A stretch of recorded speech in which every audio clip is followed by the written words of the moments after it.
Bonsoir tout le monde, merci d'être avec nous ce soir. Notre série de conférences des grands communicateurs, organisée conjointement par la TELUC et par la Toile des communicateurs. Donc, nous en sommes aujourd'hui à notre 7e saison. Et cette 7e saison, après la conférence de ce soir, il va y en avoir deux autres. Donc, je vous invite à en prendre note. Ce sera le 28 avril, M. Alain Giguère, le président de la firme de sondage CROP. Et le 28 mai, ce sera Steve Proulx, journaliste et journaliste indépendant, qui nous parlera justement de son choix, pourquoi et comment on se vit dans le monde du journalisme indépendant. Si vous voulez en savoir plus sur la toile des communicateurs et nos activités, le plus simple, c'est d'aller voir notre site web www.toile.coop. Vous y trouverez toute l'information sur nos conférences, les archives vidéo des conférences passées, les inscriptions pour les conférences à venir et tout ça.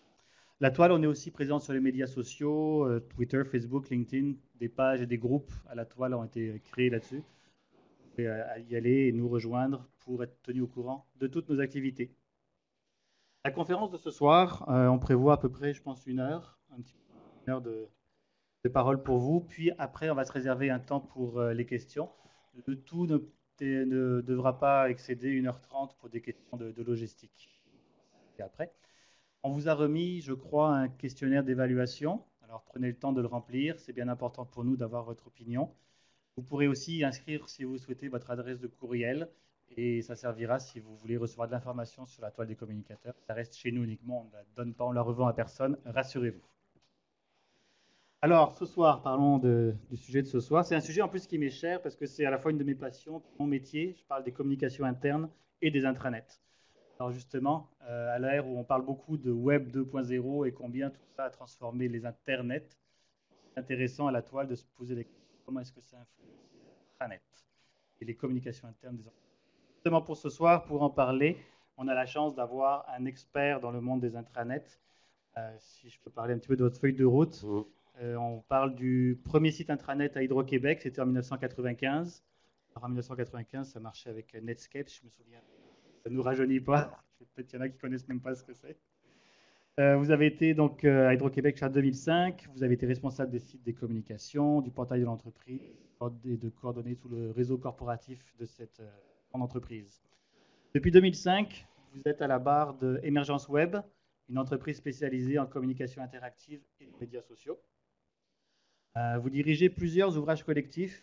On peut en citer quelques-uns, les trois qui ont paru. Intranet dans tous ses états, migration des trois nets et pourquoi bloguer dans un contexte d'affaires. Et je pense qu'il y en a un quatrième qui s'en vient. Il y en a un quatrième qui s'en vient.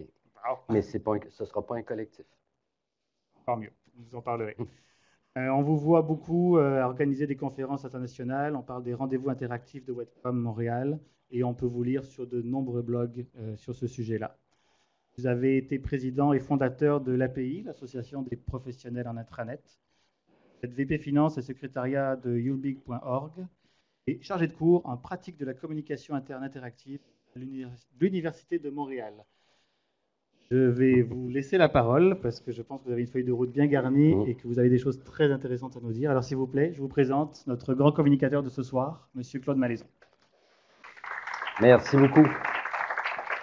Et comme les choses changent très vite, évidemment, j'étais à Emergence Web, mais on est en train de monter une nouvelle agence, une agence de communication et affaires qui s'appelle Next.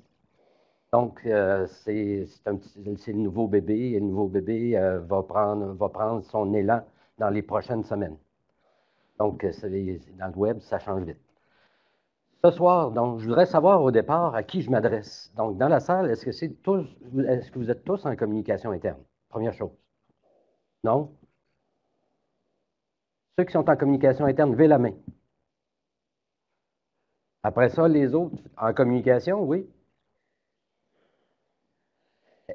Relations publiques, communication externe, tout ça. Est-ce qu'il y a des gens de d'autres? Oui? Ressources humaines? En informatique? Ben oui, intranet, quand même. Alors, je vais vous poser encore des questions. Je veux que vous leviez la main à chacune. Et là, moi, je vais être le cauchemar des caméramans. Parce que je me promène. Ils ne veulent pas. Ils veulent absolument que je reste là. Donc, qui a un compte Gtalk? Hein, Google Talk. Oh, deux mains. Qui a un compte Twitter? Oh, là, c'est beaucoup plus. Facebook, évidemment. Ah, il y en a qui n'en ont pas quand même. iGoogle. Hey, même pas si pire. Flickr. Et là, on va tomber. Là, je ne pense pas qu'il y ait beaucoup de mains qui se lèvent. Dailymotion. Deux. Ustream. Oh. Ah, ah, une main. Skype, évidemment. Second Life. Ouh. World of Warcraft. Tiens, même pas une main. Donc, ceux qui ont répondu à 5 et plus. Habituellement, ceux qui répondent à 5 et plus vont se retrouver dans ce tableau-là, dans la partie qui est en bas. Et ceux qui ont répondu 5 et moins se retrouvent habituellement dans la partie en haut. Donc, ce qu'on appelle en haut les immigrants du numérique. Donc, des gens qui ne sont pas nés avec le numérique. Donc, on voit que les immigrants du numérique, c'est qui? C'est entre autres la génération X, c'est la génération du baby boom. C'est des gens qui, en entreprise, on regarde, ils sont au middle management, ils sont cadres supérieurs, dirigeants, au niveau du CA. Regardez les petites flèches pointillées, entre autres. Tous ces gens-là, quelque part, d'ici 2014, une bonne partie s'en va à la retraite.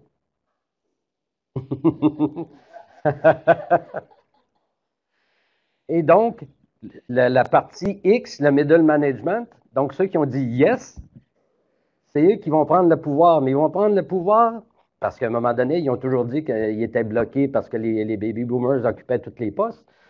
Et quand ils vont prendre le pouvoir, ils vont le prendre pour une période très, très limitée. Encore là, ils sont encore pris en sandwich.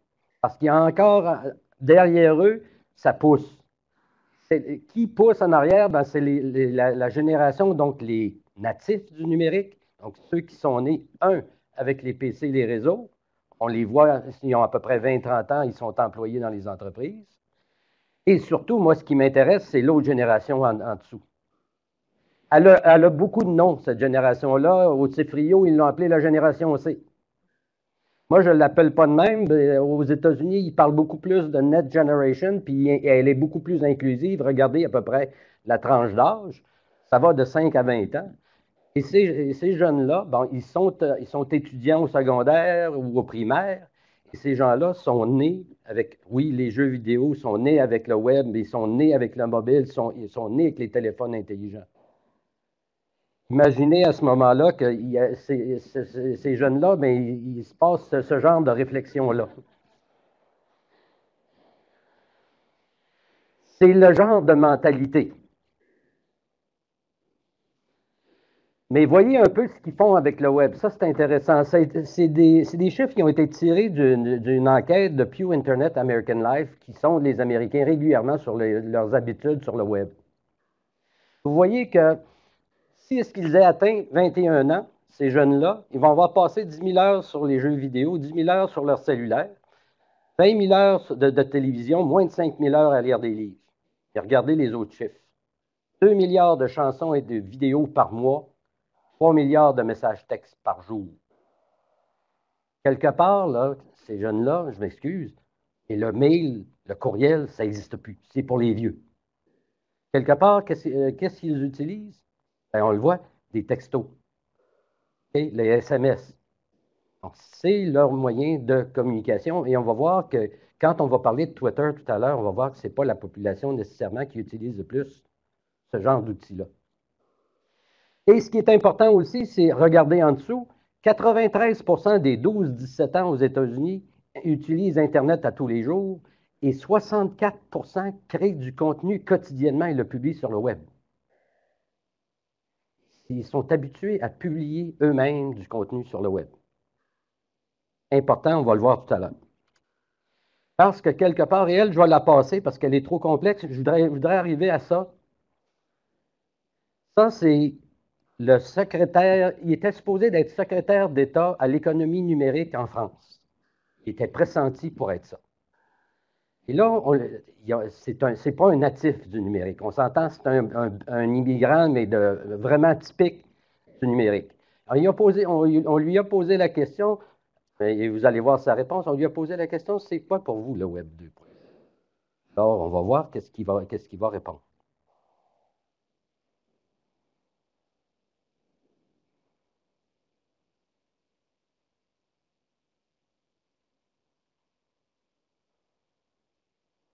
Tout à l'heure, il chargeait.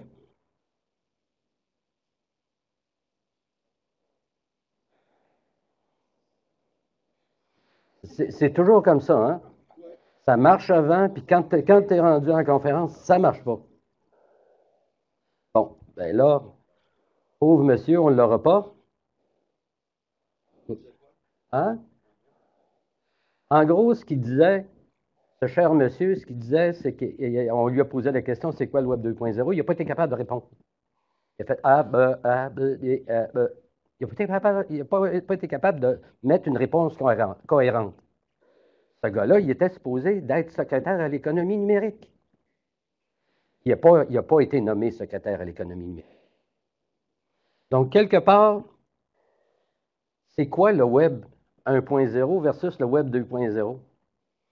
Moi, j'explique toujours que le Web 1.0, c'est, regardez en haut, c'est l'ancienne façon dont on publiait. Donc, tu avais un webmaster qui publiait du contenu et tu avais des gens qui consommaient du contenu. Donc, c'est la façon traditionnelle, ça a toujours marché comme ça. Tu as des gens qui avaient le contrôle sur la publication de l'information et d'autres qui la consommaient. C'est tout. Il n'y avait pas de retour, à part que des lettres aux lecteurs dans les journaux, etc. Mais au départ, c'est ça, le Web 1.0, c'est quelqu'un qui publie du contenu et un autre qui le consomme à l'autre bout via un site Web. Regardez maintenant le Web 2.0. Le webmaster, il a perdu son pouvoir sur l'information. C'est un ensemble de contributeurs qui maintenant, on l'a vu, les 12-17 ans qui publient régulièrement sur le web, donc c'est un ensemble de contributeurs qui produisent du contenu et qui le partagent avec une communauté en ligne. Et la communauté en ligne donne aussi du feedback à la communauté qui publie. C'est vraiment quelque chose de totalement différent. Au lieu d'être vertical, maintenant, c'est horizontal. C'est quoi aussi le Web 2.0? C'est 2 milliards de requêtes par jour sur Google, 200 millions de vidéos par jour sur YouTube, 350 millions de membres sur Facebook, 53 sur LinkedIn, etc. Regardez, finalement 200 millions de blogs. C'est pas pour rien qu'en 2007, à la fin de 2007, Time Magazine, qui habituellement nomme une personnalité de l'année, cette année-là, ben, ils ont dit, c'est bien une valeur, c'est vous autres, tout le monde, vous êtes la personnalité de l'année. Donc, you control the information age. Vous êtes en contrôle maintenant de l'âge de l'information. Ça veut dire quoi, le Web 2.0? Je vous explique le Web 2.0 et tous les outils parce que quelque part, on va voir après ça que ça va avoir un effet sur l'intranet. Rapidement, donc, les blogs. Hein? Donc, Loïc Lemeur, qui est un blogueur français, son auditoire est aussi vaste que celui d'un journaliste vedette du New York Times, maintenant. 14 millions d'articles en 60 langues sur Wikipédia. Le Quid français en faillite, l'Universaliste qui est en difficulté. En Allemagne, l'édition papier du Brockhaus ne paraît plus, exactement 2 siècles après sa première édition. Et vous voyez, j'ai mis à côté, j'ai mis Wikipédia et j'ai mis Encyclopédia Britannica. Britannica se faisait des choux gras de dire, moi, nous, on est meilleurs que Wikipédia. On a des spécialistes, des gens, des vrais spécialistes qui publient les articles, nos articles dans Encyclopédia Britannica. Maintenant, Encyclopédia Britannica est rendu exactement comme Wikipédia, donc ils font exactement la même chose maintenant. Ils sont rendus pareils. Il y a aussi, bien sûr, les réseaux sociaux. Donc là, j'en ai mis quelques-uns. J'en ai mis, bien sûr, Facebook, j'ai mis MySpace. J'ai mis quelques-uns aussi qu'on a au Québec, entre autres Do You Look Good. Je ne sais pas si vous avez déjà entendu parler de ça. C'est un réseau social ici au Québec. Il y a InPower aussi, qui est un réseau social ici au Québec. On est dans l'ère de la socio-exposition, mais la socio-exposition, ce n'est pas nécessairement tout le monde qui se socio-expose de la même façon. Regardez ces chiffres-là. Les réseaux sociaux, si on se fie aux chiffres, c'est une affaire de femmes. La majorité, donc, selon cette enquête-là, la majorité des sites, la grande majorité qui les utilisent sont des femmes. Il y a un seul site vraiment qui est vraiment utilisé par les hommes, et c'est Dig. Et il y a une égalité au niveau LinkedIn, YouTube et Delicious. Et la grande majorité des plateformes sociales sont peuplées en majorité par des femmes. Et regardez les groupes d'âge. Ça, c'est intéressant aussi. 18-24 ans, évidemment, nos jeunes dont on parlait tout à l'heure sont là. Et là, ça décroît évidemment avec l'âge d'utilisation des réseaux sociaux. Mais il n'y a pas juste des réseaux sociaux, il y a des réseaux professionnels. Donc, moi, j'appelle ça des communautés professionnelles. Donc, à la vidéo en France, à la LinkedIn ici en Amérique du Nord. Mais il y a aussi d'autres communautés. Flickr, c'est une communauté. C'est une communauté d'échange de photos. La même chose, YouTube, c'est une communauté ici aussi. C'est une communauté d'échange de vidéos et de partage de vidéos. Et il y a d'autres genres de communautés, et celles-là, elles sont très intéressantes. Et vous allez voir tout à l'heure que quand on va transposer ça en entreprise, c'est vraiment, vraiment très intéressant. Ça s'appelle des plateformes d'innovation. Et il y a quelqu'un qui a trouvé un nom spécifique pour ces plateformes-là. Cette personne-là, il s'appelle Don Tapscott, un Ontarien, qui a écrit un livre qui est la Bible, à mon avis, des réseaux sociaux. Il s'appelle Wikinomics. Et dans Wikinomics, il a parlé de ces sites-là et il a dit ce sont des idéagoras, des agoras d'idées. Donc, et toutes ces agoras d'idées-là, on voit, je l'ai mis en rouge, toutes ces idéagoras parlent d'innovation. Donc, ils sont là pour faire de l'innovation, pour susciter de l'innovation. Qu'est-ce qu'ils font? Bien, ils demandent justement, et ça, là, je vous donne l'exemple d'idéagora parce qu'il y en a des gratuites et il y en a des payantes.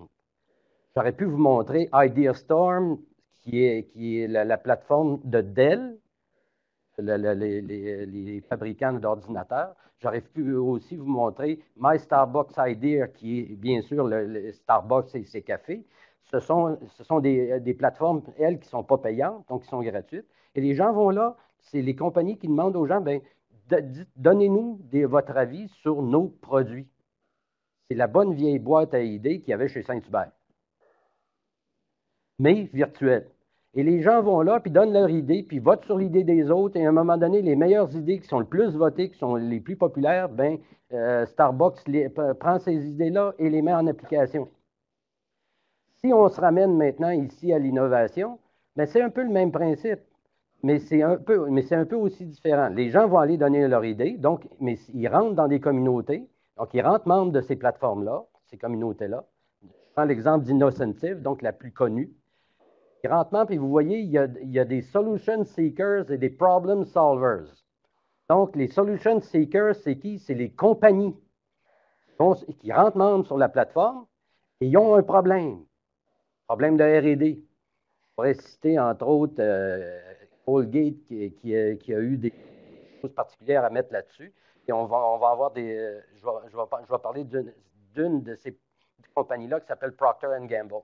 Procter & Gamble, à un moment donné, ils ont eu un problème avec de la pâte dentifrice. Je ne sais pas amené ce soir, mais ils avaient créé un genre de tube de pâte dentifrice avec un gros couvercle qui se refermait. Mais à un moment donné, il y avait un problème, la pâte collait, et à un moment donné, le bouchon était complètement collé. C'était vraiment, ça ne marchait pas. Ils sont allés sur Innocentive et ils ont dit, on a un problème, essayez de nous trouver une solution. Il y a quelqu'un qui est arrivé avec une solution. Vous avez vu apparaître dans les pharmacies des petites bouteilles en plastique avec un couvercle qui s'ouvre comme ça, avec un tout petit bout. Et à l'intérieur, la pâte est beaucoup plus liquide qu'avant. Et ça, à un moment donné, je ne sais pas si vous avez remarqué, mais ça ne colle jamais, il n'y a aucun résidu.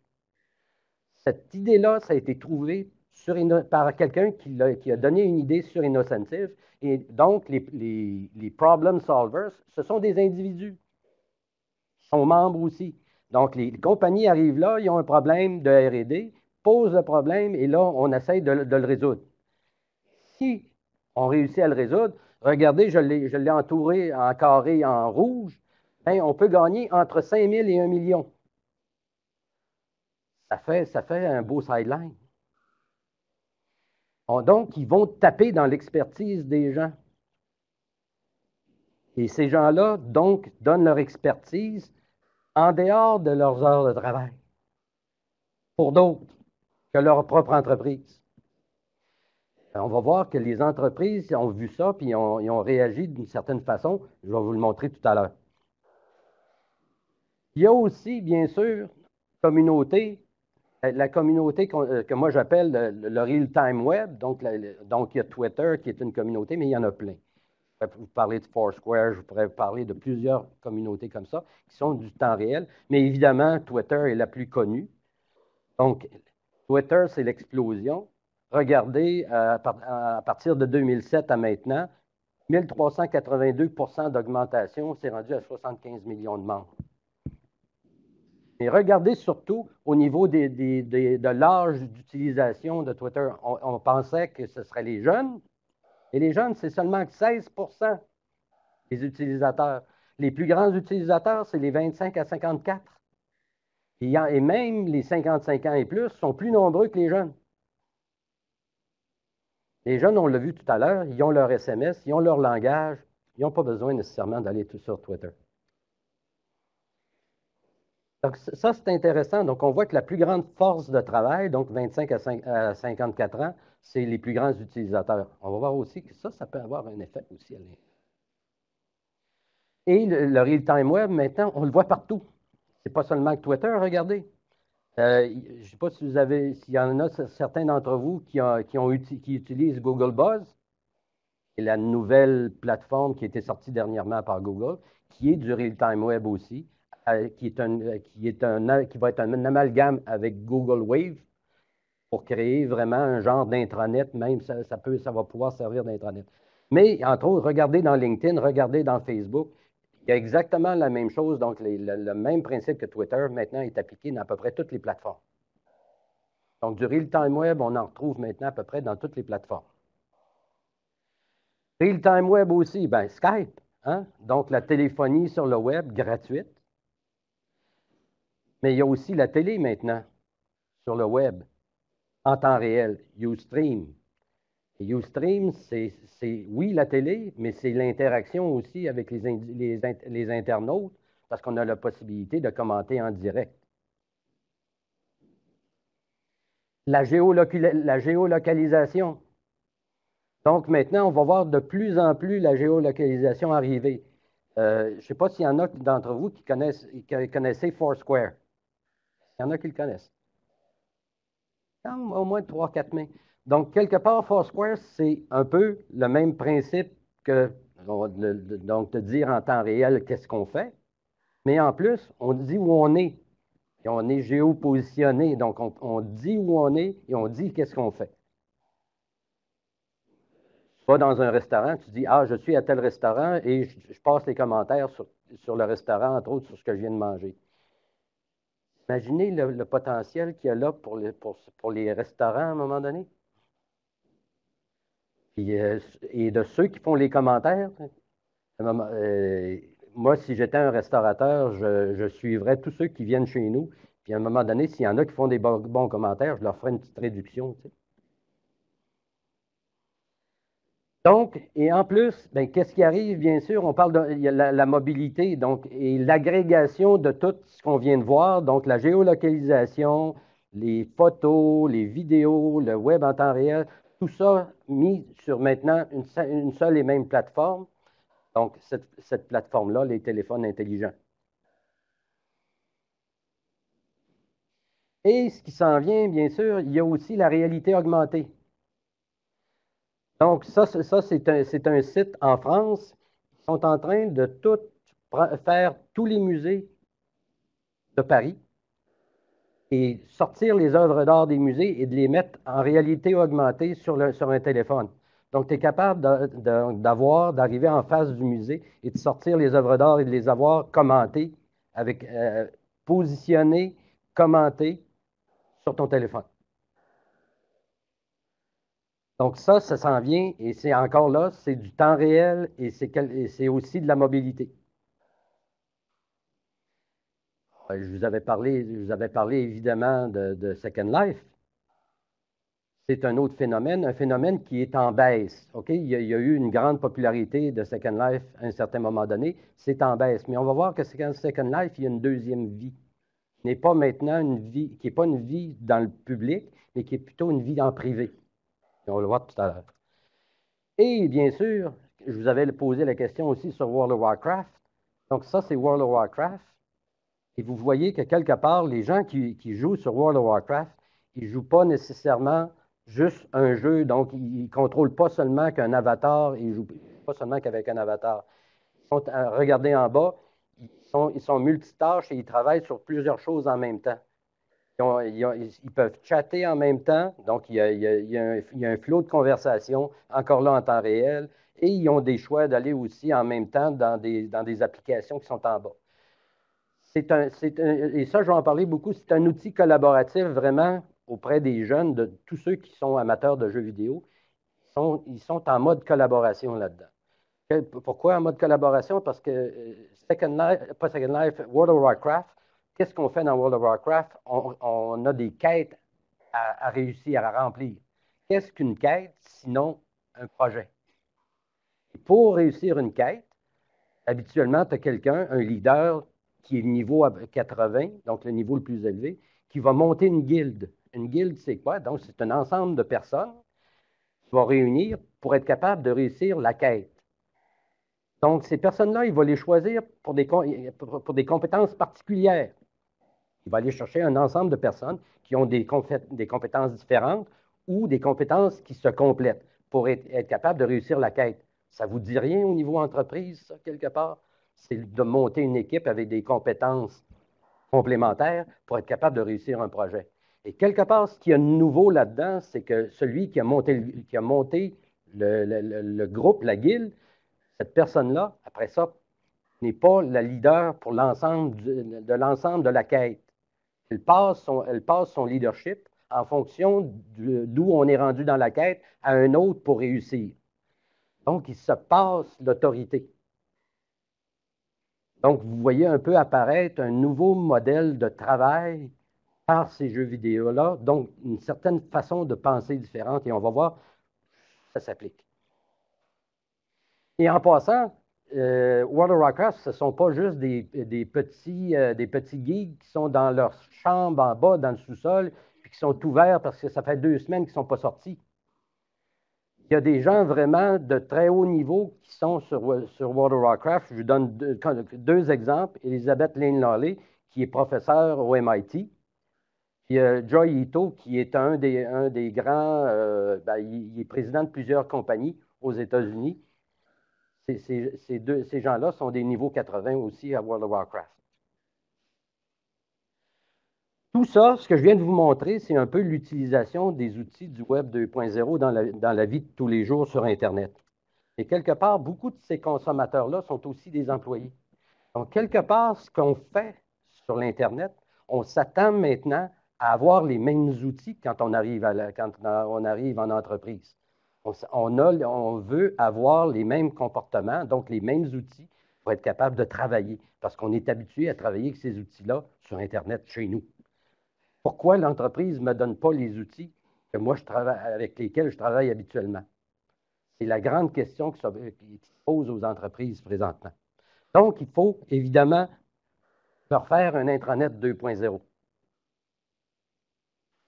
Un intranet 2.0, c'est quoi? Je prends le bon vieux, ça c'est le bon vieux diagramme qui date des fins des années 90, début des années 2000, qui a été fait par Gartner dans le temps, où on parlait qu'un intranet, c'est toujours en 4 étapes, et avec des prix, vous voyez, des prix assez astronomiques. Je les ai laissés là juste pour vous montrer.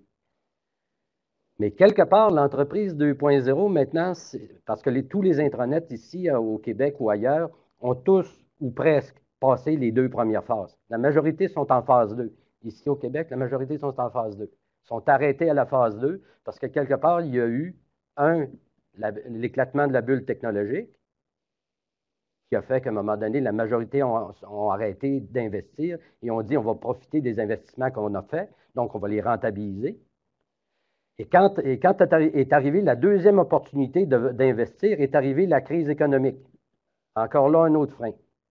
Donc, ici au Québec, la majorité des entreprises sont freinées et sont au niveau 2. Pour en arriver à l'entreprise 2.0, il faut passer au niveau 3 et au niveau 4.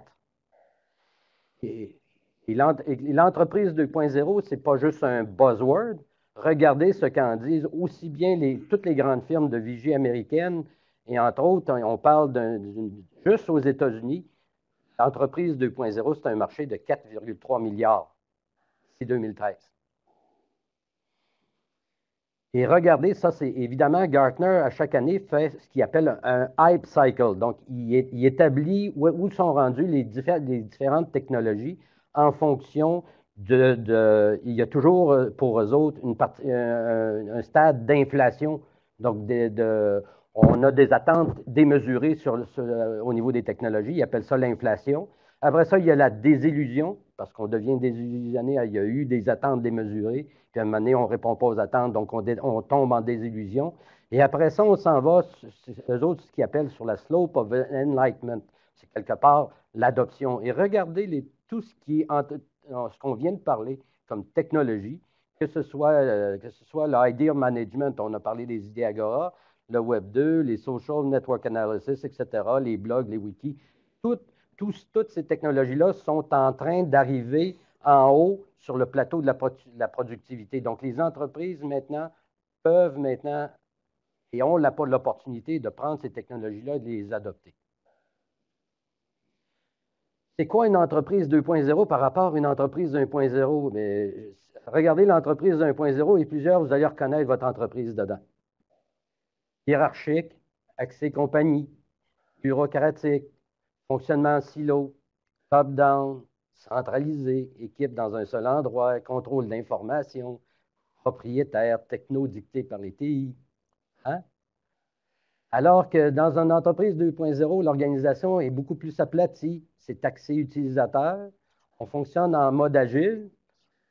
On fonctionne aussi en mode collaboratif. Beaucoup de bottom-up. C'est distribué, espace de travail global, transparent, ouvert et surtout les technos dictés par les utilisateurs.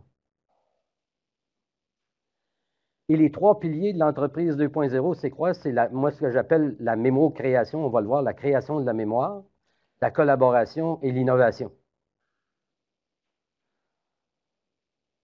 Juste avant qu'on parle de ça, parce que je veux parler de création de mémoire, on a ici au Québec et partout dans le monde occidental, l'âge des employés est en hausse. La moyenne ici, vous voyez, en 2008, était de 40,7 ici en Amérique du Nord. Et l'espérance de vie s'accroît. Au Québec, vous voyez qu'il y a 45 de la main-d'œuvre qui va être renouvelée d'ici 2014. La pérennité du savoir devient une préoccupation majeure pour les entreprises. L'entreprise est ce qu'elle est parce qu'elle se nourrit du savoir collectif, mais si seulement elle savait tout ce qu'elle sait. Quelque part, je prends l'exemple ici de la NASA. La NASA, dans les années 60, a construit le plus gros lanceur jamais conçu, qui s'appelle encore Saturn V. Saturn V est couché au Johnson Space Center en avant. Jamais. Pourtant, c'est le plus gros lanceur. Et pourquoi ils ne l'utilisent pas? Pourquoi ils ne le rénovent pas? Ils ne l'utilisent pas. Ils sont en train d'en construire un tout nouveau qui s'appelle AS-1. Pourquoi ils n'utilisent pas Saturn V? Un, ils ont perdu une partie des plans. Deux, toutes les pièces fournies par des fournisseurs externes, les fournisseurs externes ne sont plus capables de produire les pièces. Parce qu'ils ont perdu la technique pour produire ces pièces-là. Donc, ils ont perdu la mémoire de comment faire cette fusée-là, donc ils sont obligés d'en faire une nouvelle. Et des exemples comme ça, je pourrais vous en donner, et vous en donner, et vous en donner. En passant, il y a une émission à la télé, vous pouvez écouter ça, c'est au Canal Historia, à un moment donné, ils montrent les découvertes des anciens, dans l'ancien temps, des découvertes qui ont été faites et qui ont été perdues dans le temps. Et là, ils les redécouvrent et il y a des choses qui ont été faites il y a 3000 ans qui ressemblent à des choses qu'on fait maintenant. Donc, il y a de l'expertise qui s'est perdue toujours au fil des ans et au fil des siècles. C'est pour ça que je dis, moi, il faut créer une mémoire d'entreprise. Et moi, j'ai identifié 10 façons de créer cette mémoire-là, la partager, la gérer, la communiquer, bâtir, etc. Le prochain livre, c'est là-dessus. Donc, il y a 10 façons. Et les 10 façons, je vais traiter de certaines maintenant. On n'aura pas le temps pour que je passe au travers de toutes. Mais on va parler en particulier de communiquer les savoirs, bâtir les savoirs, identifier, partager et récupérer. Entre autres, communiquer. Bon, pourquoi on bloguerait en passant? Parce que, évidemment, bloguer, c'est de la communication. Pourquoi on bloguerait? Bien, nous, on a fait un livre, Pourquoi bloguer dans le contexte d'affaires, où on a trouvé 10 auteurs qui parlent de 10 raisons pour lesquelles on pourrait bloguer dans un contexte d'affaires, et vous voyez les raisons qui sont là. Évidemment, moi, je me suis approprié le bloguer pour se souvenir, évidemment, la mémoire. Mais il y a d'autres choses aussi. Carnet de suivi de projet, carnet de suivi de campagne, carnet de maintenance, suivi de réunion, carnet de veille, carnet d'exposition d'expertise. J'aime beaucoup les carnets d'exposition d'expertise et on va en parler. Je donne un exemple ici. C'est théorique. Disons qu'à la SAQ, OK, dans l'intranet, on regrouperait dans un endroit particulier un nombre de blogs X, mettons 10, 15 blogs, sur des expertises différentes. Et là, je donne un exemple, les conseillers en vin. Les conseillers en vin, c'est les experts de la SAQ. Et qu'est-ce qu'un expert a de plus cher? C'est son expertise à lui. Et à un moment donné, il tient à ce que les autres le reconnaissent comme étant un expert. Mais comment on peut reconnaître ces gens-là au niveau de leur expertise si jamais on ne les met pas en valeur? Donc, quelque part, leur donner l'opportunité de bloguer sur ce qu'ils font, sur les contacts qu'ils ont avec la clientèle, sur les contacts aussi qu'ils ont, parce qu'il y en a certains qui s'en vont, qui vont faire des voyages, qui vont dans des vignobles et qui ramènent des choses intéressantes. Donc, ils pourraient parler de tout ça. Moi, je suis allé, celui qui est là, la photo que j'ai prise, ce monsieur-là, il est à l'île des Sœurs. C'est le plus grand expert en vin de la SAQ. Lui, il va prendre sa retraite. Mais il dit, ceux qui sont en arrière de moi, là, ils voudraient bloguer. Et ils n'ont pas l'occasion. Ils pourraient bloguer, puis ils voudraient bloguer, mais ils n'ont pas l'occasion. Donc, parce que pour eux, c'est la reconnaissance des pairs, et c'est ça le Web 2, la reconnaissance des pairs, c'est important. Donc, si toi, tu es un expert et qu'à un moment donné, personne ne te le dit, personne ne te reconnaît en tant qu'expert, à un moment donné, tu deviens dans ton coin un peu frustré et te dire, ben, je ne suis pas reconnu comme je devrais. Quelque part, si on leur donne l'opportunité d'exposer leur expertise et d'être reconnus par leur pairs comme étant des experts, bien, ces gens-là, donc, ont une meilleure estime et ils travaillent mieux, etc. Donc, reconnaissance. Et quelque part, si on fait des blogs d'expertise, cette expertise-là, elle est mise dans les blogs, donc on l'accumule, donc on la met quelque part et elle est recherchable et on peut la conserver. Donc, tout ce qu'ils ont blogué, bien, on est capable de le conserver. Donc, leur expertise n'est pas perdue parce qu'il y a quelque part où on peut la trouver. Une autre occasion de bloguer, suivi de projet. Ça, c'est évidemment, il y a la réflexion du Pont-Mercier actuellement. Bien, ils ont créé un blog. Et ce blog-là, c'est évidemment, ils font le suivi du projet, mais ils ont parti le blog avant le début du projet. Et comme ça, ils ont été capables de donner de l'information aux gens sur le projet lui-même et d'impliquer les gens au niveau du projet lui-même. Parce qu'un blog, c'est ça. C'est pas juste de donner de l'information, c'est de bâtir une conversation avec les gens. C'est ça qui est important, il faut retenir ça. Que ce soit les blogs, que ce soit tous les médias sociaux, c'est pas juste de donner de l'information, c'est de bâtir une conversation. Et c'est ça qu'ils ont fait avec le blog du Pont-Mercier. Et ils n'ont pas eu de problème, ils ont évité beaucoup de problèmes justement au Pont-Mercier en faisant ça et en bâtissant une conversation avec les gens qui sont impactés alentour. Les PDG ne bloguent pas? Faux. Regardez, j'en ai pris quelques-uns qui viennent d'un peu partout. J'aurais même pu vous en sortir des présidents de fermes agricoles. Il y en a aussi. Et là, j'ai pris un exemple ici au Québec qui s'appelle Dessin Drummond. Donc, c'est une PME à Drummondville qui fait des plans de maison. Et c'est le PDG qui blogue. Et le PDG, sur son blog, à un moment donné, il y a quelqu'un qui est venu lui dire « Hey, en passant, aux escaliers, c'est pas correct. J'ai essayé de monter mon matelas, puis mon matelas a resté pris. » Fait qu'il a répondu, puis il a dit merci, puis on va s'en occuper.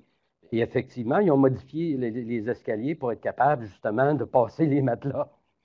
Mais ça, c'est juste un exemple.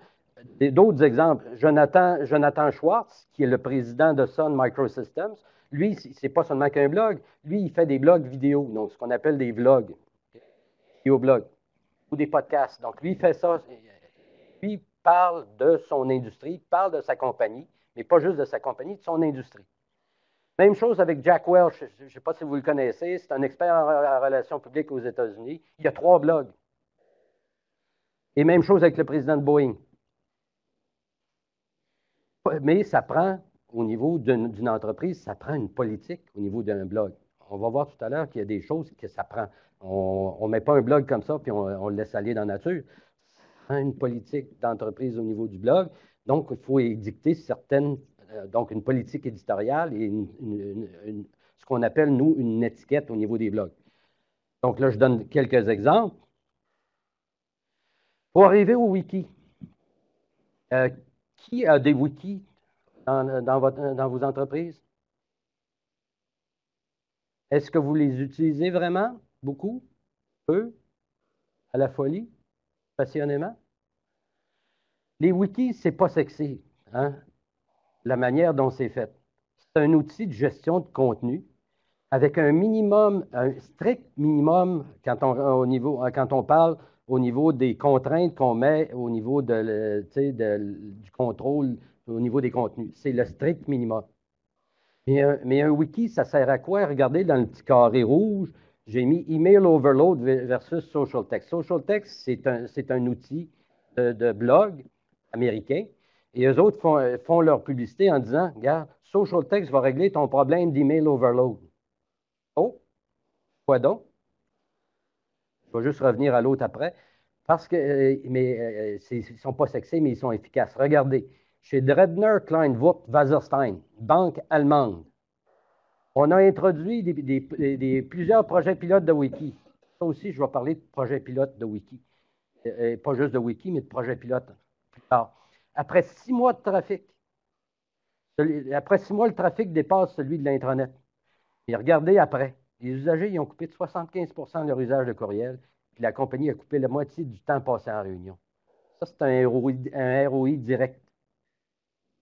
Et ce n'est pas pour rien que le CEO de cette banque-là a été nommé CEO de l'année en 2003.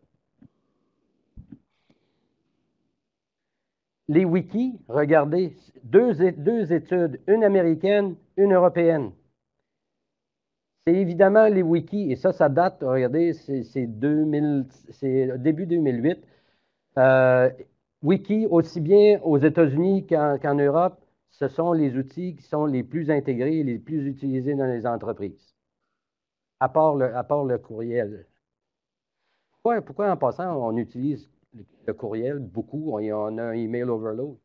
Parce que c'est le seul outil de collaboration que la majorité des entreprises ont. Seul outil. Mais c'est un outil qui n'est pas efficace. Parce que quelque part, à un moment donné, tu t'envoies un document, je m'excuse, mais comment tu vas être capable de gérer la version? Dans un wiki, tu es capable de gérer la version parce que tu as un seul endroit et ton document, il est à une seule place. Le document, il y a des itérations et on est capable de voir toutes les itérations sur le document. Et le document, après ça, il est archivé au niveau du wiki, puis on peut aller le rechercher. Donc, on est capable de bâtir une mémoire de projet. Encore là, je reviens à la mémoire, on est capable de bâtir une mémoire de projet. Les communautés, c'est une autre affaire. Donc, au niveau des entreprises, moi, je dis, ben oui, communauté, mais communauté professionnelle. Hein? À l'interne, on fait pas un Facebook à l'interne, on fait une communauté professionnelle interne. C'est quoi une communauté professionnelle? Ben, c'est le profil individuel des employés, un peu comme dans LinkedIn, qui est mis à jour par les employés eux-mêmes. C'est un réseau interne d'employés par secteur, par expertise. C'est des groupes d'intérêt, par intérêt commun, projet, spécialité.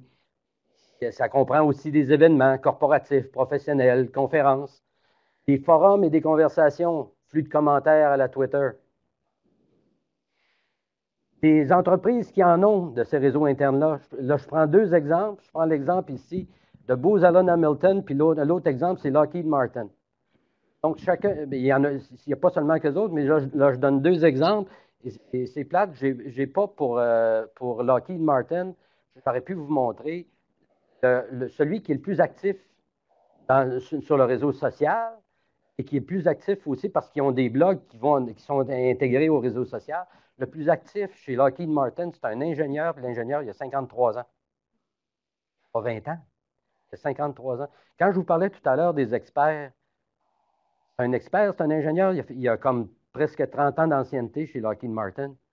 Ce gars-là, c'est le plus actif. Pourquoi? Parce qu'à un moment donné, il fait valoir son expertise à son réseau.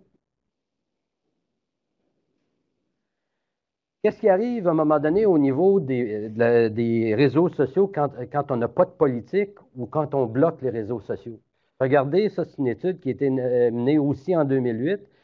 On voit que presque 93 des entreprises ont soit pas de politique ou bloquent les réseaux sociaux. Il y a seulement que 7 qui favorisent les réseaux sociaux. Qu'est-ce qui arrive quand on bloque ou quand on n'a pas de politique? Ça, je suis allé faire une conférence chez Danone et j'ai fait le petit test.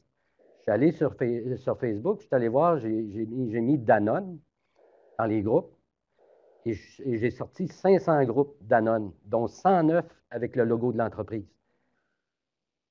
109 groupes d'employés qui utilisent le logo de l'entreprise.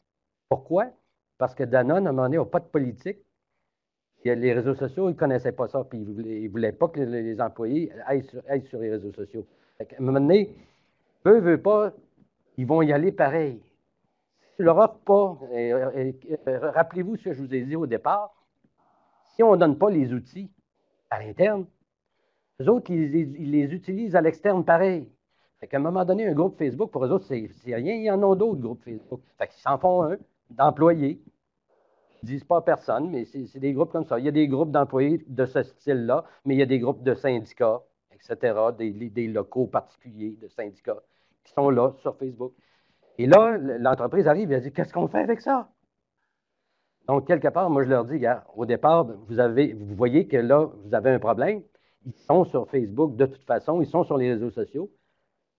On va aller rechercher ces gens-là, on va les asseoir à une table, puis on va monter avec eux autres une politique de réseau social. On va créer un réseau social à l'interne, puis on va monter une politique d'utilisation avec eux autres. C'est eux autres qui vont déterminer avec nous la politique d'utilisation. Ça ne veut pas dire, donc, ce n'est pas une politique qui est imposée d'en haut, c'est eux autres mêmes qui vont la créer, et c'est eux autres mêmes qui vont la faire respecter avec nous autres. Et quelque part, ces gens-là, c'est des super utilisateurs. C'est des gens que tu es capable d'identifier comme tes futurs alliés à l'interne pour justement aider à gérer et dynamiser tes communautés à l'interne. Et donc, là, je parlais qu'on utilisait ces gens-là justement pour créer une politique d'utilisation. Regardez, il existe sur le web maintenant un genre de répertoire de toutes les compagnies qui ont maintenant des politiques d'utilisation des réseaux sociaux. On voit que dans cette base de données-là, il y a 123 entreprises qui ont mis leur politique d'utilisation des réseaux sociaux. Pour faire, évidemment, gérer cette politique d'utilisation-là et dynamiser les réseaux sociaux à l'interne, quelque part, il y a un nouveau métier qui est en train d'émerger, ce qu'on appelle les gestionnaires de communauté. Ça, c'est, en passant, Connie Benson, c'est elle qui a défini la première vraie description d'emploi d'un gestionnaire de communauté. En passant, elle va être présente ici à Montréal le 26 mai. On organise une conférence qui s'appelle Webcom et elle va venir justement parler de communauté à la conférence. Donc, on essaie de définir qu'est-ce que c'est qu'un gestionnaire de communauté. Moi aussi, je suis allé un peu aussi de ma définition de tâche d'un gestionnaire de communauté. Vous voyez qu'il y a beaucoup de choses là-dedans. Mais entre autres, regardez en rouge, quand je vous parlais d'identifier et motiver les super utilisateurs, donc ce qu'on parlait tout à l'heure des gens qu'on allait chercher sur Facebook, créer et générer les réseaux et communautés. C'est à eux de les créer, c'est à eux de les générer, mais à part ça, à partir du moment où ils sont créés, ils sont générés, ça va être les employés vont se les approprier. Et nos super utilisateurs vont servir de multiplicateurs, d'agents multiplicateurs. Et bien sûr, c'est lui ou cette personne-là qui fait respecter ce qu'on appelle les règles d'engagement. Donc, les règles qu'on a définies, les règles d'utilisation qu'on a définies. Et cette personne-là aussi, il faut qu'elle identifie, on parlait d'identifier les super utilisateurs, mais regardez, ça, c'est Forrester qui a défini ce qu'ils appellent l'échelle des technographies sociales. Finalement, c'est pas nouveau. Hein? Les early adopters, early majority, late majority, laggers. C'est pas nouveau. Mais là, ils l'ont décortiqué et ils l'ont spécialisé encore plus. Des créateurs, des critiques, des collecteurs, des suiveurs, des spectateurs, des inactifs. La majorité des employés, vous les retrouvez où? Spectateurs et inactifs. Majorité. Regardez ce qu'ils font. Évidemment, les spectateurs, ils lisent, ils regardent, ils écoutent. Donc, c'est ça qu'ils font. Ceux qui sont inactifs ne font rien. On s'entend?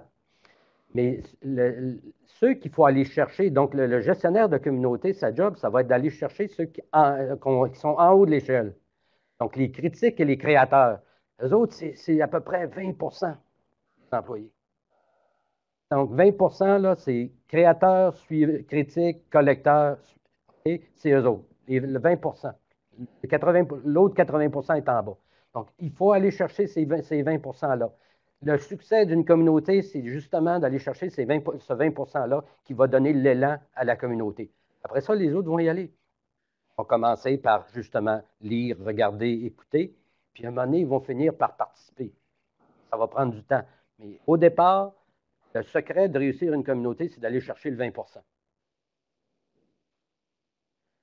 On revient à nos piliers.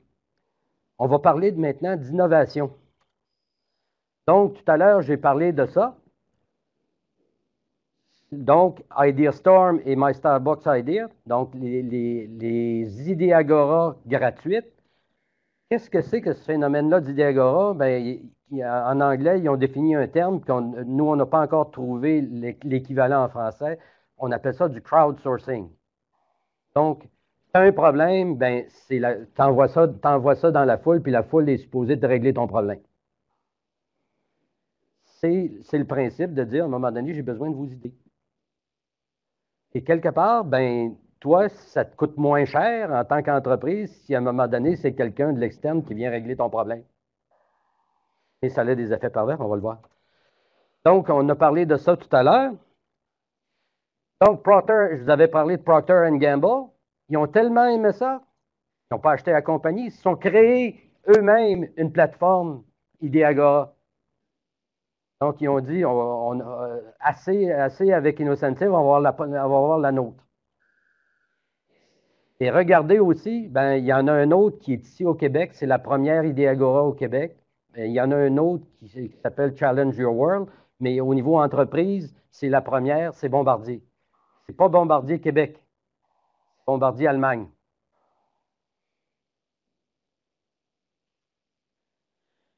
À l'interne, ces Ideagora-là, là, si on a vu que c'était à l'externe, mais si on en fait à l'interne pour aller chercher les idées des employés, ben, chez Orange en France, ils ont fait exactement ça. Et regardez, ils ont mis ça en place en février 2007. Ils ont ramassé plus de 38 000 idées depuis ce temps-là. Et ils estiment à 450 millions d'euros les économies qu'ils ont faites depuis 2007. Encore là, du ROI. Même chose chez IBM. IBM, c'est depuis 2005. Ils ont une Ideagora qui s'appelle Idea Marketplace. Près de 20 000 idées soumises, 627 mises en place, puis des gains estimés de 727 millions de dollars. Imaginez ça, c'est dans un temps de crise comme les entreprises ont vécu dans les derniers mois, et c'est encore le cas présentement, ça parle beaucoup. Tellement, à un moment donné, tellement que ça, regardez, sur le tableau de Forrester que je vous ai montré tout à l'heure sur les wikis qui dataient de 2008, il y avait les réseaux sociaux dedans, mais il n'y avait pas ce qu'on appelle le Idea Generation and Management Tools. Il vient de rentrer sur le radar de Forrester cette année. Et regardez, il a dépassé tous les autres, wiki compris, il a dépassé tous les autres en adoption par les entreprises. Donc, de toutes les plateformes du Web 2.0, c'est l'Agora d'idées qui présentement domine et est implanté au niveau des entreprises. Pourquoi? Justement pour la génération d'idées et le fait qu'à un moment donné, tu peux, avec ça, sauver de l'argent dans un contexte économique difficile. Mais il n'y a pas juste, évidemment, vous voyez que là, il y a des Agora externes où là, les gens vont vendre leur expertise à d'autres entreprises. Les entreprises ont bien vu ça qu'à un moment donné, donc ils font des idées Agora internes pour garder leur expertise. Mais quelque part, qu'est-ce qu'on fait maintenant avec les retraités? Les retraités, ils ont aussi de l'expertise, beaucoup d'expertise. Mais quand ils partent, on la perd. Donc, il y a un site qui s'appelle Your Encore, qui est le même principe qu'Innocentive. Okay? Donc, les retraités rentrent membres et les entreprises arrivent là, puis eux aussi rentrent membres, posent un problème aux retraités. Les retraités essayent de résoudre le problème. S'ils résolvent le problème, à un moment donné, ils peuvent gagner de l'argent. C'est bon, ça, pour un petit pécule supplémentaire à la retraite? Et quelque part, à un moment donné, c'est toute l'expertise de ton retraité que tu perds et qui s'en va à l'entreprise concurrente. Il y a quelqu'un qui a compris ça, qui s'appelle encore là IBM. Et regardez, ils ont fait leur propre idée Agora pour leur retraités. Et en plus d'aller récupérer l'expertise de leurs retraités, ils ont dit aux jeunes, vous allez rentrer membre aussi de la plateforme et vous allez échanger avec les plus vieux. Mentorat via la plateforme.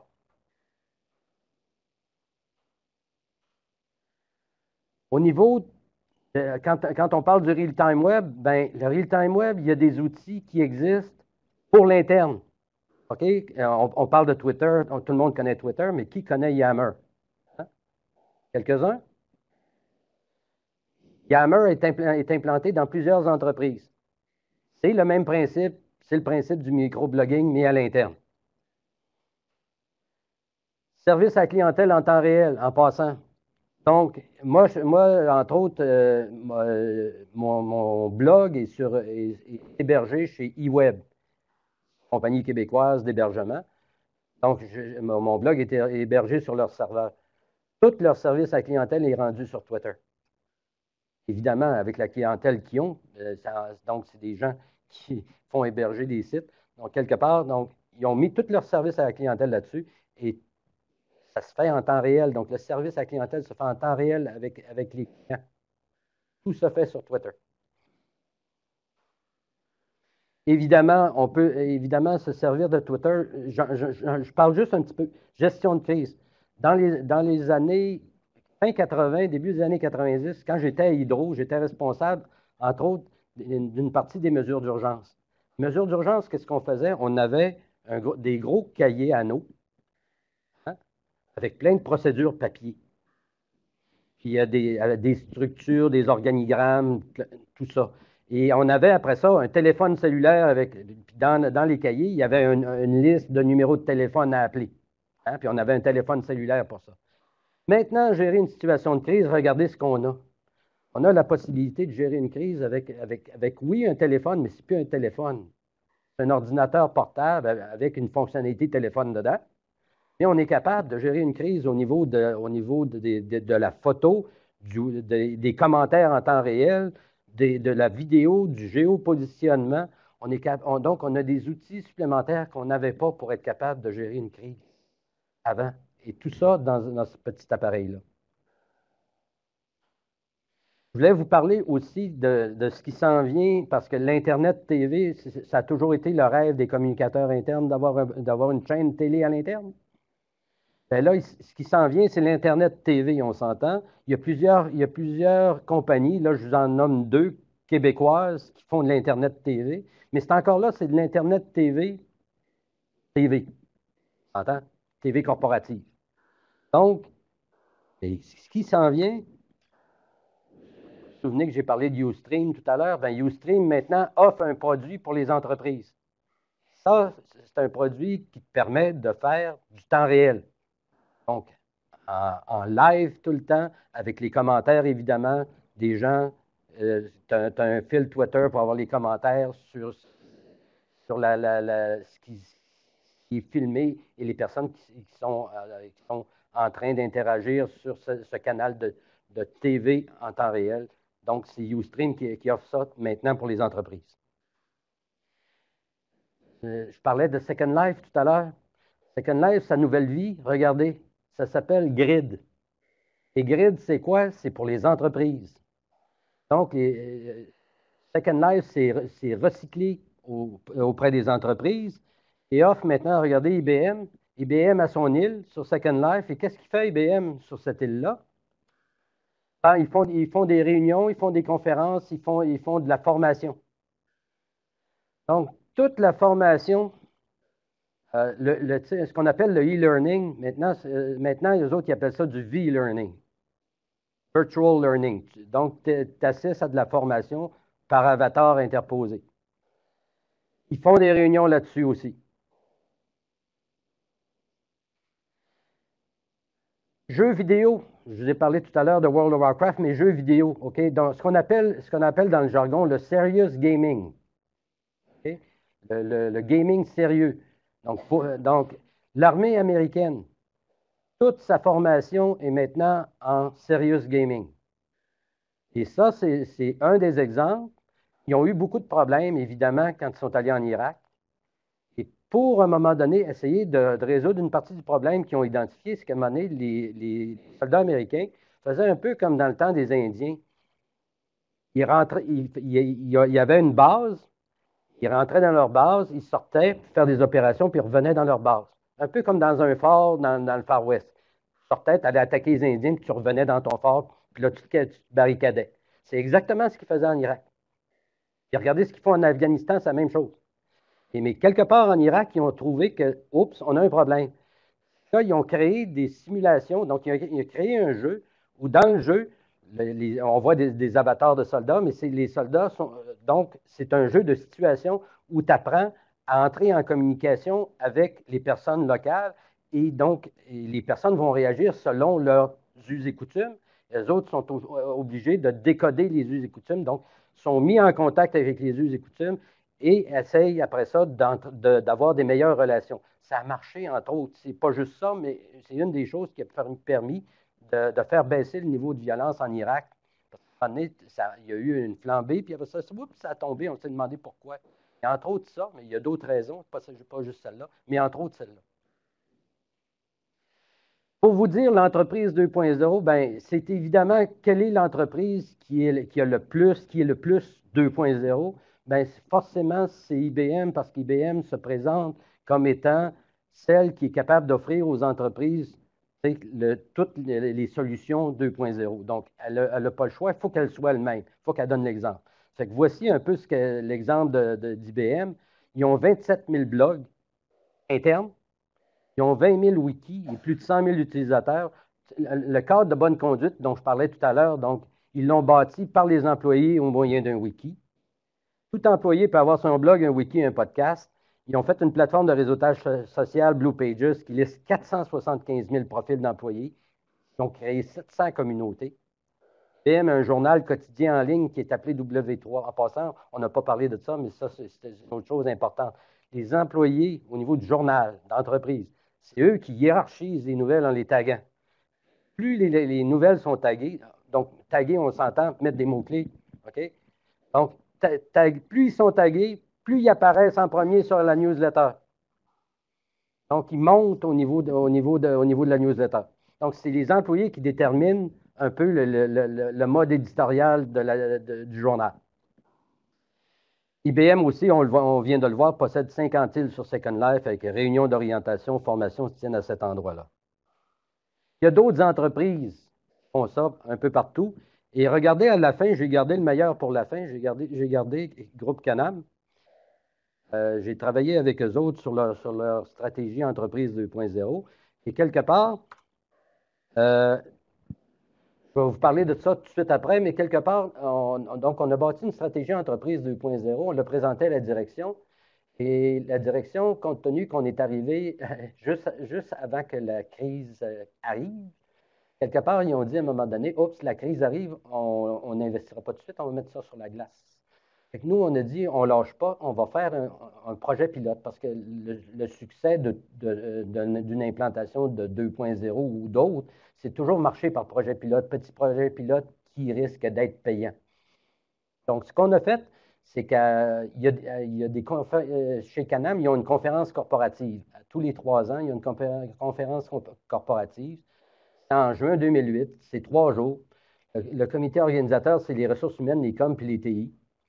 Il y a 178 cadres et leurs conjoints qui ont une moyenne d'âge de 50 ans, qui viennent de 5 pays différents. Donc, ils se réunissent dans un endroit. Okay? Et là, on a dit, pourquoi cette conférence-là, on ne la fait pas complètement, mais toute organisée d'un bout à l'autre avec Facebook, un groupe privé Facebook.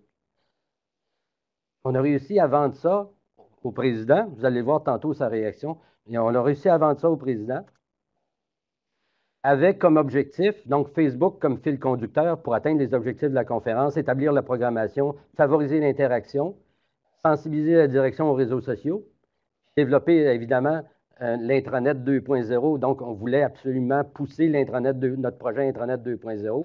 Si on réussit ça, on a un pied dans la porte. Si ça marche, on a un pied dans la porte. Je vais vous montrer cette vidéo. J'espère que là, il va marcher. Oui. Ça, c'est le président de la compagnie. C'est le fun, il est jeune, puis il est informaticien en passant. The theme of the conference this year will be the Can-Am community. You're going to be physically going to Deerhurst for this thing. We're also going to ask that you go virtually to Deerhurst. I was introduced to a thing called Facebook. Okay, you go into Facebook. It's a 10-step thing. They're going to give you a little booklet when you get your maple syrup. There's a team here. You're going to have to do it. Good luck, the one who's going to do my dad. Okay, but you go in there, you write your hobbies, you do your pictures, and it's going to be fun. When the organizing committee told me we're going to run elections, I know I'm out of character. I said, are you sure? It turned out to be a great idea. Okay?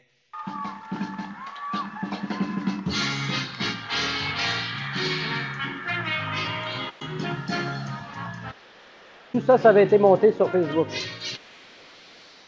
Met one new person at this convention accomplish the aim we had at the very beginning. The goal of the convention was to bring people closer together. As we can see, it worked. And you know, that's what friends are for. Thank you.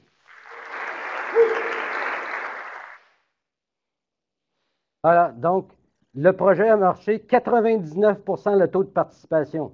De toute manière, les cadres n'avaient pas le choix. Hein? C'est le président qui avait dit, vous allez le faire. Ça aide aussi quand tu as quelqu'un en haut qui lead le projet et qui dit, oui, vous allez le faire.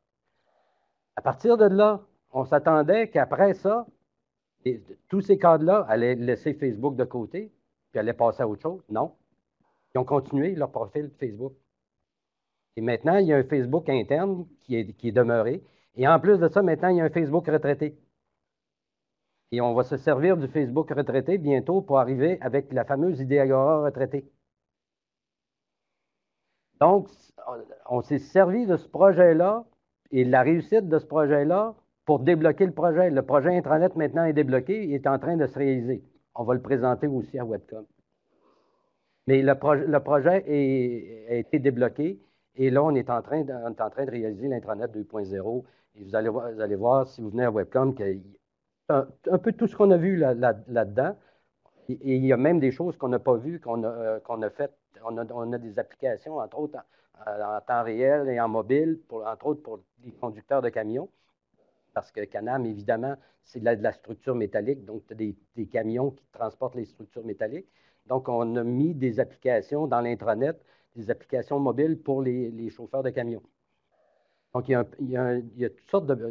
Il y a un Can-Am Pédia aussi. On a fait un wiki à la Wikipédia pour toute la terminologie. Évidemment, dans une entreprise manufacturière, tu as énormément de terminologie technique. Donc, on est en train de faire justement un Wikipédia interne pour la terminologie, etc. Plein de choses intéressantes dans le 2.0. Ça pour vous dire que je vous ai parlé, je viens de vous parler au moins, parce que Read Write Web fait habituellement à chaque année son top 5 trends de l'année. Ces top 5 trends, on en a parlé de deux, du real-time web, puis du mobile web et augmented reality. Et moi aussi, je vous ai mis Rise of Online Communities, que moi, je considère aussi comme une des principales pistes de 2010. Donc, les communautés en ligne vont vraiment prendre l'essor en 2010. Alors, si vous voulez communiquer avec moi, à part la période de questions, si vous voulez qu'on se parle, vous avez juste à taper mon nom dans Google, vous allez trouver mes coordonnées. Alors, je vous remercie beaucoup d'avoir été si attentif. Maintenant, on va pouvoir poser des questions, se parler.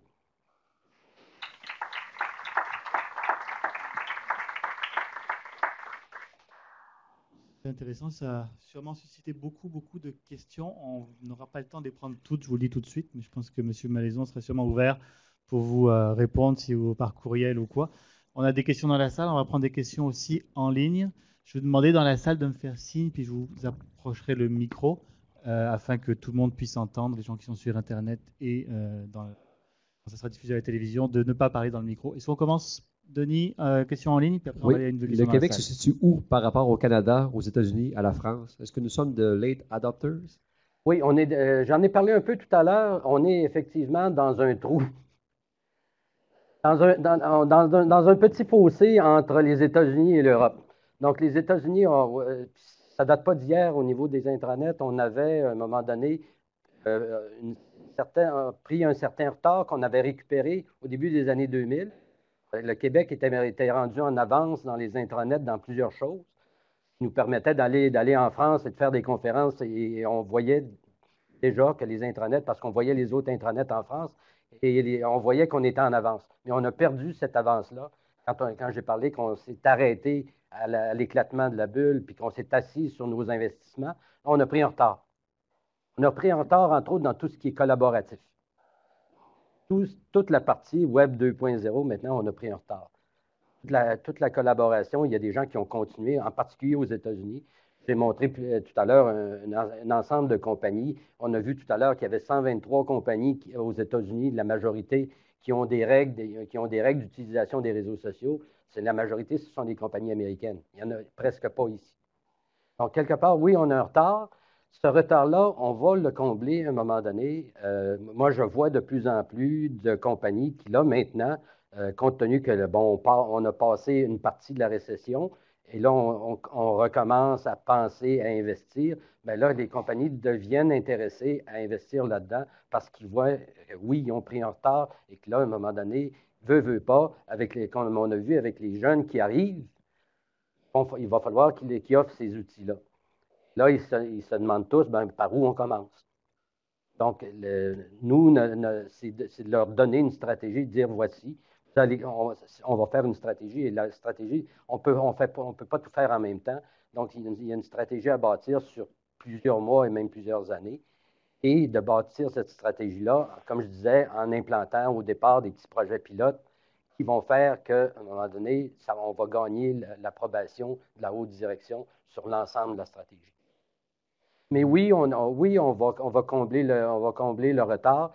Et quand je regarde, il y a beaucoup plus de compagnies, que ce soit aux États-Unis, les exemples que je vous ai montrés de réseaux sociaux internes, je vous ai montré des exemples américains. J'aurais pu vous montrer des exemples aussi de réseaux sociaux français, parce que les Français aussi ont aussi une avance sur nous là-dedans. Il y a beaucoup d'entreprises qui ont des réseaux sociaux et qui utilisent, il y a beaucoup d'entreprises françaises aussi qui ont des produits à offrir aux entreprises françaises.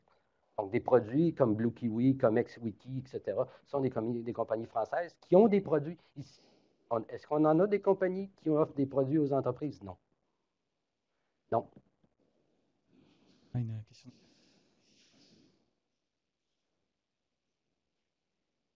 Si vous aviez nommé 4-5 entreprises québécoises qui font figure de modèle en matière d'intranet, pas des multinationales, mais des entreprises d'ici, vous diriez lesquelles? Dans celle parce que c'est toujours à l'interne, on s'entend. Et donc, moi, avec ce que va mettre en place Canam va être significativement en avance. Il y a la SAQ qui s'en vient très bien en passant. Il y a Hydro-Québec aussi qui a fait des efforts notables dans les derniers mois depuis que François Tachereau est là. Donc, ils ont fait beaucoup d'efforts, mais je sais qu'ils font beaucoup de choses en dessous du radar. Donc, ils font justement des petits pilotes pour être capables de vérifier si ça marche, etc., s'ils sont capables, parce que, évidemment, si tu fais face à la grosse machine, à un moment donné, ça coûte énormément cher. Ça, c'est un autre problème, on s'entend. Mais ça, c'est tout le problème. J'aurais pu traiter de tout le problème du logiciel libre versus le logiciel propriétaire dans les grandes entreprises. Parce que les grandes entreprises, 80% des entreprises sont Microsoft, le restant, tu as du IBM, du SAP, dans la majorité des grosses entreprises ici.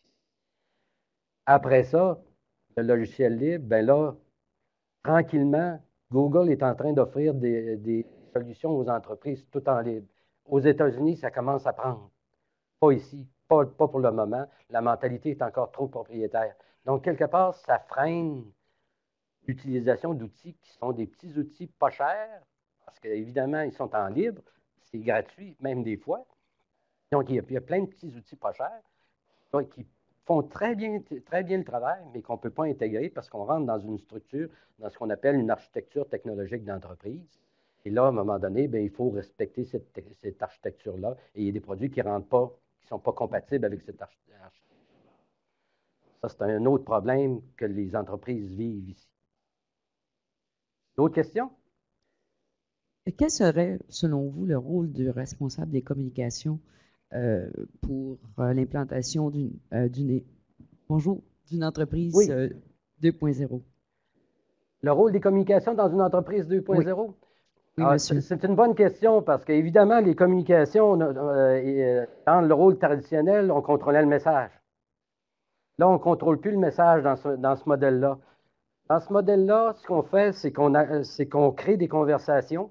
Donc, notre rôle, c'est de créer des conversations, justement de générer des conversations qui vont faire avancer les choses.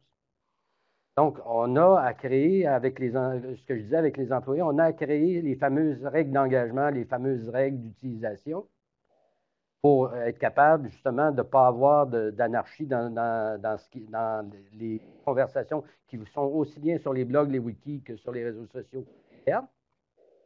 Donc, on a à créer ça. Et après ça, on a à, justement, ce que je disais du rôle du gestionnaire de communauté, qui a, dans beaucoup de cas, c'est des gens de communication qui assurent ce rôle-là.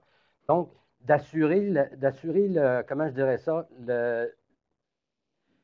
pas la gestion, mais la dynamisation au niveau de la communication. Donc, à un moment donné, les groupes, il ne faut pas créer un groupe et dire que le groupe va exister par lui-même tout seul. Il faut que quelque part, à un moment donné, on travaille le groupe, puis qu'on travaille au niveau de la communication, qu'on mette des messages, des choses intéressantes dedans.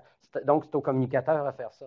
Donc, c'est à eux autres de dynamiser les groupes pour qu'ensuite, de ça, les groupes puissent vivre et puissent croître. Et c'est à eux autres de, justement, aider ces groupes-là et être en permanence avec ces groupes-là et les aider. Et ce n'est pas de contrôler comme on contrôlait le message avant. C'est vraiment d'engager la conversation des employés. On a beaucoup de questions en ligne, Denis. Il y a autant d'activités en ligne qu'il y en a eu ce soir ici dans la salle. C'est incroyable. J'ai de la misère à suivre le fil. Les entreprises sont-elles à l'aise de laisser des employés bloguer au nom de leur entreprise? Ils ne sont pas à l'aise. Pour l'instant, ils ne sont pas à l'aise. Mais comme je disais tout à l'heure, un employé qui blogue pour l'entreprise, est-ce que cet employé-là va aller dire quelque chose contre l'entreprise sur un blog? S'il dit quelque chose contre l'entreprise, à un moment donné, quelque part, il ne se tire pas dans le pied. Moi, je donne toujours l'exemple du party de Noël. Tu vas-tu aller prendre un coup, tu vas-tu aller engueuler, je ne sais pas, ton patron devant tout le monde? Le lendemain, qu'est-ce qui va arriver? Qu'est-ce qui va t'arriver? Tu vas avoir passé pour le plus triste des C. Et quelque part, à un moment donné, ta crédibilité en tant qu'employé va être à zéro. Même chose, que ce soit dans les réseaux sociaux, que ce soit dans les blogs, Si à un moment donné, je m'excuse, tu fais le compte, les autres vont te le dire. C'est même pas l'entreprise elle-même, c'est tes pairs qui vont te le dire. Et quelque part, je m'excuse, si moi je suis un expert dans une entreprise, puis je fais un blog, je blogue pour l'entreprise, est-ce que je vais perdre ma crédibilité? Non, je ne suis pas intéressé à perdre ma crédibilité. Je ne suis pas intéressé à me faire dire par les autres que j'ai fait le zouave sur le blog. Non. Dans une entreprise, c'est pas pareil que si on a un blog dans la vie, dans la blogosphère de tous les jours. Dans la blogosphère, il peut se dire plein de choses, c'est sûr. Il y a des choses qui peuvent être négatives, évidemment. Mais quand tu es en entreprise, à un moment donné, tu as un minimum de retenue, compte tenu que toi, tu as une job, puis si tu es un expert, à un moment donné, tu ne veux pas perdre ta crédibilité. Tu ne veux pas passer un fou devant tout le monde non plus. Puis, puis même si tu le fais, ben les autres, à un moment donné, ils vont te dire « Hey, arrête de faire le cave. » C'est les autres qui le disent. Ça, j'ai beaucoup d'exemples comme ça dans les entreprises où, justement, les autres employés qui sont allés faire la modération. On n'a même pas eu besoin de la faire. C'est les employés qui l'ont fait. Oui? Existe-t-il des intranets gratuits qu'une entreprise peut expérimenter avant d'adopter un projet plus poussé? Il existe des produits, c'est ça que je disais, donc il existe des produits en open source gratuits qu'on peut tester avant d'implanter. Mais évidemment, c'est du open source. Ça dépend de quel genre d'entreprise. Oui, on peut faire des tests. On peut s'installer un serveur à l'extérieur, faire des tests là-dessus. Mais ça, et même l'informatique peut quand même installer un environnement de test et faire un test là-dessus et voir si ça ne marche pas. Oui, il y en a. Une organisation qui souhaiterait implanter un intranet, quelles seraient les étapes à suivre? Bien, un peu comme j'ai montré au début, il y a toujours l'implantation d'un intranet. Au départ, il y avait 4 phases d'implantation. On commence par un intranet où on met de l'information. On en met de plus en plus dans la phase 2. Après ça, on passe à la collaboration, puis on passe à l'intégration. Maintenant, ce qui est le fun maintenant, c'est que tout ça, on peut le faire. On n'a pas besoin d'attendre 3 ou 4 générations pour le faire. On peut le faire maintenant, tout d'un coup. Il existe même ce qu'on appelle on en parlait, d'un intranet in a box. Il y en a des gratuits, il y en a des payants. Mais intranet in a box avec toutes les fonctionnalités, tu achètes ça, tu mets ça et tu as toutes les fonctionnalités et tu peux générer ton propre intranet. Ça existe maintenant, ça n'existait pas nécessairement avant. Il y avait des produits particuliers au niveau de l'intranet pour gérer une partie, que ce soit gérer la partie knowledge management, gérer la partie e-learning, gérer la partie gestion de contenu, mais il y avait même aussi des outils de portail d'entreprise. Et maintenant, tout ça, il existe maintenant des solutions qui offrent tout ça en une seule. Et il y a des choses vraiment, quand je prends des exemples de choses gratuites, NetVibes, je ne sais pas si vous connaissez NetVibes. Et NetVibes, c'est un agrégateur parce que sur le web, quand on suit 8 millions de blogs, des wikis, puis des réseaux sociaux, à un moment donné, on a beaucoup d'informations. On veut recentrer ça dans un seul endroit où on est capable de faire de la veille et suivre. Donc, NetVibes, c'est un peu ça. iGoogle, c'est la même chose. Donc, ces agrégateurs-là, maintenant, servent dans plusieurs entreprises comme portail d'entreprise intranet. Donc, à partir de NetVibes, on peut faire un portail d'entreprise intranet. Oui. On a quelques questions dans la salle. On va se donner le temps d'une ou deux dernières questions. Alors, qui devrait gérer l'intranet? Les RH, le responsable communication ou les TI? La question. L'intranet appartient à l'entreprise, pas au COM, pas au TI, pas au RH. Tout le monde devrait travailler ensemble pour développer l'intranet. Donc, quelque part, quand il y a des modèles de gouvernance qui existent, et c'est d'appliquer et d'intégrer un modèle de gouvernance où, justement, il y a une gouvernance commune qui se fait au niveau de l'intranet. Au départ, c'est de dire, ah oui, c'est des coms qui sont... 70% des cas, oui, pour l'instant. 70% des cas. Dans 30% des cas, 20 quelques % des cas, les TI, puis à peu près un petit pourcentage au niveau RH. Moi, je dis toujours, implanter un modèle de gouvernance, commune de l'intranet. Et ce n'est pas juste les RH, les TI, les coms, c'est aussi les unités d'affaires qui doivent être présentes et aussi la direction dans ce modèle de gouvernance-là. Alors, on va peut-être prendre 2 dernières questions, une en ligne, puis une dans la salle, si quelqu'un veut en poser une qui me fascine. Oui. Alors, que pensez-vous des entreprises qui privent leurs employés sur Facebook et tout moyen de communication pendant les heures de travail? Ben, c'est exactement ce qu'on a parlé tout à l'heure. Hein? Donc, pas de Facebook.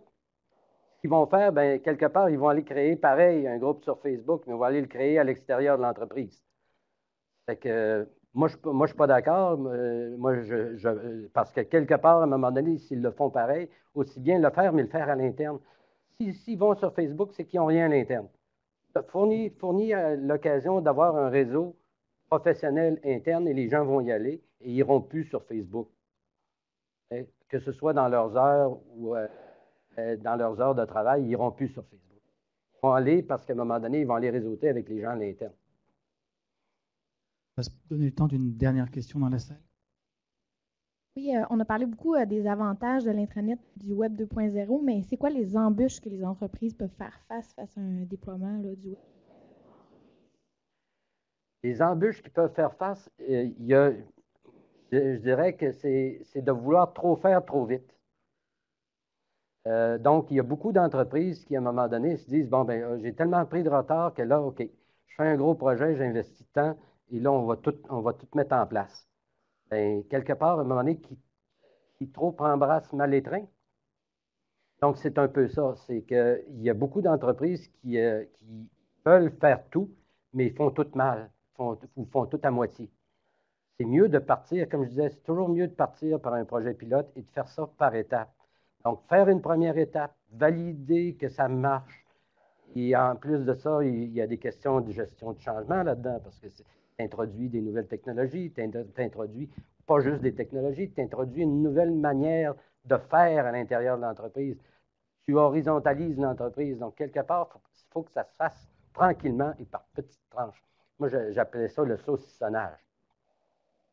Par petites tranches. Et là, tu y vas et quelque part, bon, mais tu gères la première tranche, après ça, tu es bon pour prendre la deuxième tranche, tu la digères et tu vas pour la troisième tranche. Mais comme ça, tu intègres tranquillement les fonctionnalités d'un intranet 2.0 et à la fin, tu as tout fait, mais tu as réussi à gérer l'ensemble de ce que tu as intégré de façon correcte au lieu de vouloir tout implanter et de manquer un bout d'un côté. Pas faire exactement la bonne chose au niveau des réseaux sociaux. C'est bien important de faire ça comme ça. Et c'est ce qui guette, c'est le principal problème qui guette les entreprises. Ils veulent aller trop vite. On n'est pas différent des plus jeunes qui disent on veut tout de suite. T'sais.